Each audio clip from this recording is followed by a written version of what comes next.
En relación a este tema tan apasionante que es la vida de Martí cuando se encuentra recluido ya como preso político y es desterrado a la isla de Pinos, hoy Isla de la Juventud, creo que es necesario precisar algunos detalles que resultan importantes. El primero es que a partir del 10 de octubre de 1868, cuando se inicia la guerra independentista cubana, se inicia también con ello la formación político-ideológica de José Martí.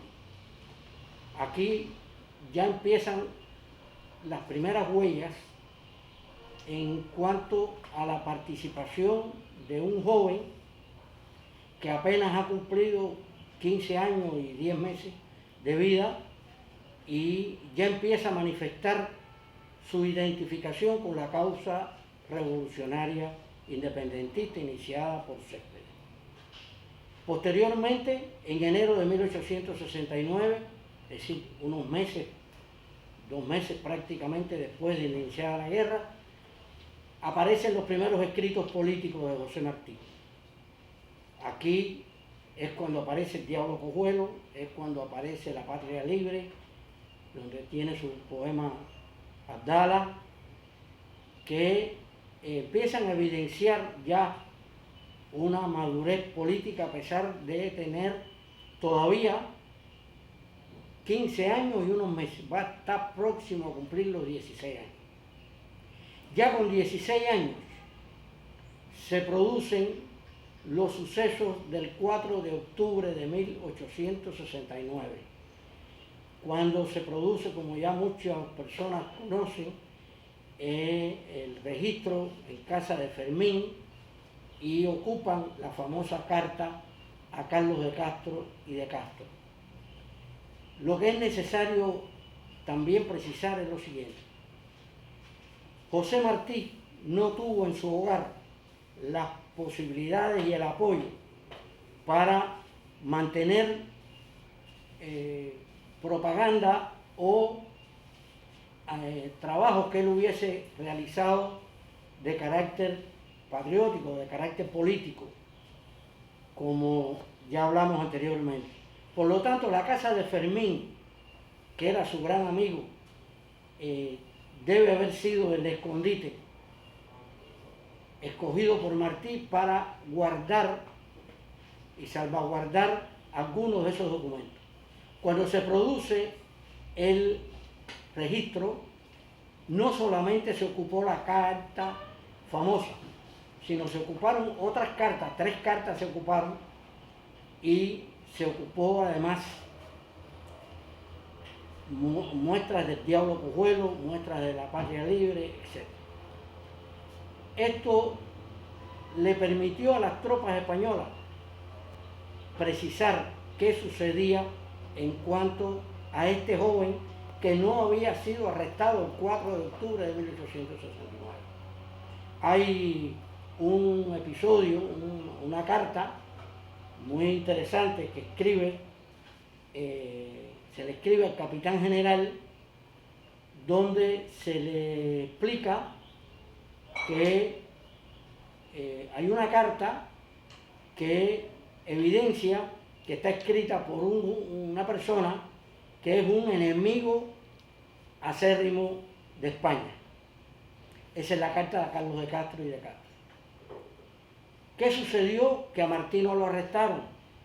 Bueno, aquí hay 2 hipótesis que no han sido comprobadas científicamente, pero están muy cercanas a la verdad. Una es que el celador que produce el arresto, que era la autoridad por entonces, al parecer conocía a Mariano Martí y no quiso complicar a Martí en este grupo y no le dio importancia a las cartas. Esa es una hipótesis. La segunda hipótesis es que el lenguaje de Martí era un lenguaje muy culto ya a pesar de tener esa edad, y cuando él se refiere a su condiscípulo, él lo llama apóstata. ¿Has soñado tú alguna vez con la gloria de los apóstatas? ¿Sabes tú cómo se castigaba en la antigüedad la apostasía? Eso tal vez un celador de muy bajo nivel puede haber pensado que se refería a los apóstoles y no a que apóstata es un sinónimo de traición. Cuando eso llega ya a las autoridades de más alto nivel, digamos al fiscal, ya este se infiere que esta carta está acusando a un miembro del ejército español de traidor, y es cuando se manda a arrestar a Martí. Cualquiera que sean las variantes posibles, lo real es que esa carta ya compromete a Martí directamente contra España. Es decir, no se puede pensar que Martí fue arrestado, que fue un abuso, que fue un extremismo del gobierno español, porque en el Código Penal español, que recientemente yo acabo de investigar, hay un acápite que es por el que juzgan a Martí. Les voy a decir, está en el libro 2 de los delitos contra la seguridad del Estado español, en el capítulo 1, el artículo 42, la regla quinta del Código Penal, identifica, y lo voy a leer textualmente, dice: al que seduzca o invite a traición a un miembro del servicio que esté al servicio de España para que se ponga a las filas enemigas o deserte de sus banderas. ¿Qué quiere decir esto? Que la carta Carlos de Castro y de Castro evidenciaba que él estaba invitando a un miembro del ejército español que ya se había inscrito ahí y era miembro de este cuerpo, a que desertara cuando le dice que se incorpore a los de Mendívil. Por lo tanto, ese Código Penal dice que se castiga este hecho como la pena máxima en cuanto a condena o muerte, así mismo lo dice claro. Por lo tanto, cuando Martí es arrestado y es acusado de infidencia, que es falta de fidelidad a España, aquí aparece un aspecto que es muy importante. Y ese aspecto importante es que lo van a juzgar por este capítulo que acabo de reseñar. Por lo tanto, Martí prácticamente pudo haber sido condenado a muerte. Recordemos que desde el 10 de octubre Cuba estaba en estado de guerra y por lo tanto las medidas de los códigos penales se extreman, y más en un caso como la traición. Bueno, por esta causa Martí es enjuiciado. Todos conocemos la posición de Martí frente al tribunal. Creo que eso lo ayudó al tribunal a convencerse de que estaba frente a una persona joven, pero muy convencida de lo que estaba defendiendo, y sin embargo Martí es condenado a 6 años de prisión y de trabajo forzado. Y uno se pregunta, ¿por qué no lo condenaron a muerte? ¿O lo condenaron a una pena de más años?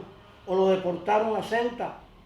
Bueno, aquí entran a jugar otros factores que, aunque tampoco han sido vistos porque la causa de Martí no ha aparecido, sí por los documentos que aparecen hay algunas evidencias. La primera, cuando se comete el delito que acusan a Martí, estamos hablando de octubre de 1869, Martí tiene 16 años y 10 meses de edad. El Código Penal español establecía mayores de 18. Por lo tanto, estamos hablando de un joven que comete un delito siendo menor de edad. En el segundo término, hay un aspecto que es también muy importante, que cuando se produce el juicio 4 meses después, ya cuando Martí en marzo, el 3 de marzo de 1870, que también se cumplieron recientemente 150 años de aquel hecho, ya sí Martí tiene 17, por el cual podía ser juzgado. Es decir, ellos esperaron que Martí cumpliera los 17 años para llevarlo a juicio. Pero en el Código Penal también se establece que hay delitos que, como este, que no llegaron a cometerse. Es decir, son delitos que estuvieron, a pesar de la voluntad del que lo hubiese cometido, prestos a realizarse, pero no llegó a cometerse porque la carta tiene fecha 4 de octubre, es el mismo día del registro, y la carta, por lo tanto, no fue enviada a Carlos de Castro y de Castro. Es decir, no hay delito cometido, hay un delito que está gestándose, pero no ha sido cometido, y el Código Penal español también habla de que esto se tenía en cuenta en el caso de los delitos, aunque esclarecía bien que no se tomaba en cuenta para los actos de traición. Cualquiera que hayan sido los acontecimientos, lo real es que Martí es condenado a 6 años de cárcel y de trabajo forzado, que era la media de las condenas que en esa época se establecían para personas que de una manera o de otra apoyaban el movimiento insurreccional. Ya aquí